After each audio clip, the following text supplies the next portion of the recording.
को अपने पार्टी में उस ओहदे के महासचिव बनाकर संगठन की मजबूती के लिए, ये तो अब जनता दल यू के लोग ही बताएंगे कि ऐसा ऐसा कमेंट करके और फिर उन्हें राष्ट्रीय महासचिव के पद से सुशोभित किया जाता है।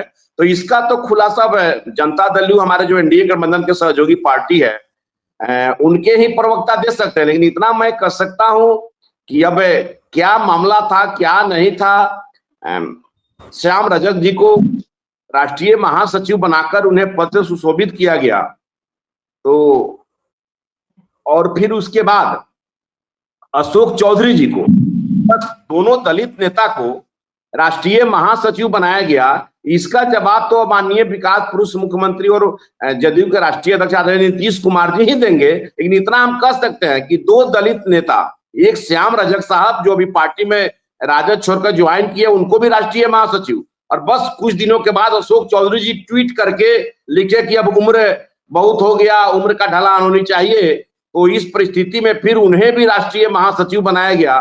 तो ये तो अब जनता दल के राष्ट्रीय अध्यक्ष जी माननीय विकास पुरुष मुख्यमंत्री जी ही इसके बारे में ज्यादा खुलासा कर सकते हैं कि दोनों दलित नेता को राष्ट्रीय महासचिव बनाकर जदयू में किस प्रकार का कार्य करवाएंगे, ये तो वही उनका ज्यादा खुलासा कर सकते हैं।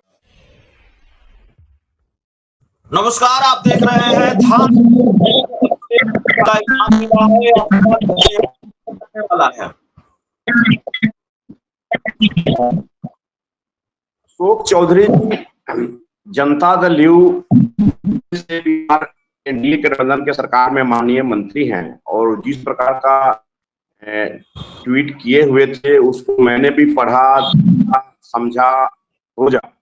लेकिन अब उनके पार्टी का आंतरिक मामला है। माननीय विकास मुख्यमंत्री नीतीश कुमार जी अशोक चौधरी जी को अपने पार्टी में उस ओहदे के महासचिव बनाकर संगठन की मजबूती के लिए, ये तो अब जनता दल यू के लोग ही बताएंगे कि ऐसा ऐसा कमेंट करके और फिर उन्हें राष्ट्रीय महासचिव के पद से सुशोभित किया जाता है।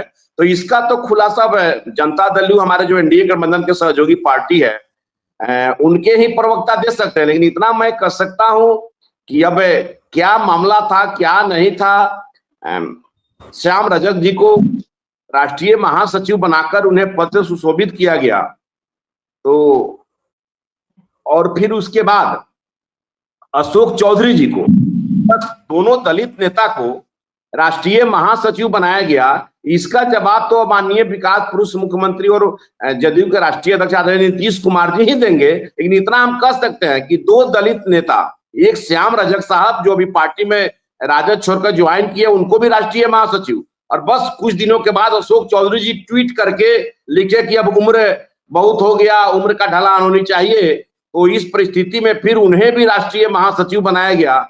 तो ये तो अब जनता दल के राष्ट्रीय अध्यक्ष जी माननीय विकास पुरुष मुख्यमंत्री जी ही इसके बारे में ज्यादा खुलासा कर सकते हैं कि दोनों दलित नेता को राष्ट्रीय महासचिव बनाकर जदयू में किस प्रकार का कार्य करवाएंगे, ये तो वही उनका ज्यादा खुलासा कर सकते हैं। नहीं, राम पुकार सिन्हा साहब से अशोक चौधरी के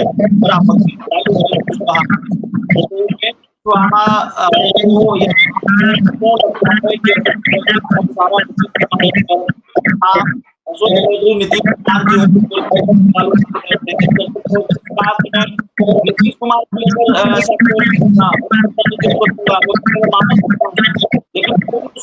लगता है। देखिए, हमारे नेता आदरणीय उपेंद्र कुशवाहा जी हमेशा सत्य की बातें करते हैं। उन्होंने अशोक चौधरी के आप मीडिया के साथियों को जो बताए, तो आप समझिए कि हमारे नेता की क्या सोच है, क्या उनका विचारधारा है। और ऐसी ऐसी अनर्गल बातें कोई ट्वीट करके माननीय मुख्यमंत्री जी पर बोले और फिर मुख्यमंत्री जी उनको राष्ट्रीय महासचिव के पद से सुशोभित कर दे, तो इस पर हम ज्यादा टीका टिप्पणी नहीं कर सकते हैं। लेकिन इतना हम जरूर कर सकते हैं कि पार्टी के अंदर किसी को भी किसी के प्रति कोई मर्यादित शब्द से ही टिप्पणी करनी चाहिए। अब जनता दल यू का ये आंतरिक मामला है। हम लोग एनडीए गठबंधन के सहयोगी दल है, हमारी पार्टी राष्ट्रीय लोक मोर्चा, और अभी हम लोग बिहार यात्रा पर हैं। आज हम लोग सासाराम जिले में हैं और यहाँ हम लोग आज ज्ञान का महापर्व भी मनाया जा रहा है, बहुत सारे हजारों हजार लोग पार्टी सदस्यता ग्रहण कर रहे हैं। तो उस परिस्थिति में अब जनता के समक्ष हमारे नेता आदरणीय उपेंद्र कुशवाहा जी, आप मीडिया के भाइयों से बताएं कि भाई ऐसा अपमानजनक टिप्पणी कोई भी बोलता है वो गलत है। ऐसा अपमानजनक टिप्पणी का प्रयोग नहीं करना चाहिए, खासकर वरिष्ठ नेताओं के समक्ष, क्योंकि उन्होंने बताया कि आदरणीय नीतीश कुमार जी उम्र में भी काम करते हुआ नहीं कर सकता है। अशोक चौधरी ने कहा कि तुम अच्छा लगा, मैंने पोस्ट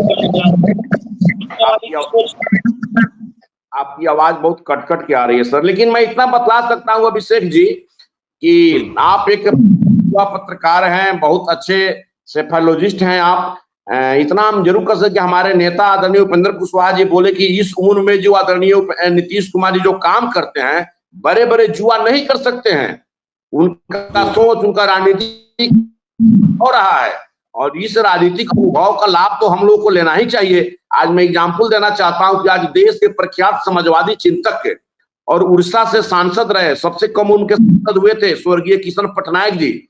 उनके कुछ शिष्यों में आदरणीय नीतीश कुमार जी भी आते हैं, लालू प्रसाद यादव जी भी आते हैं, शिवानंद तिवारी जी भी आते हैं।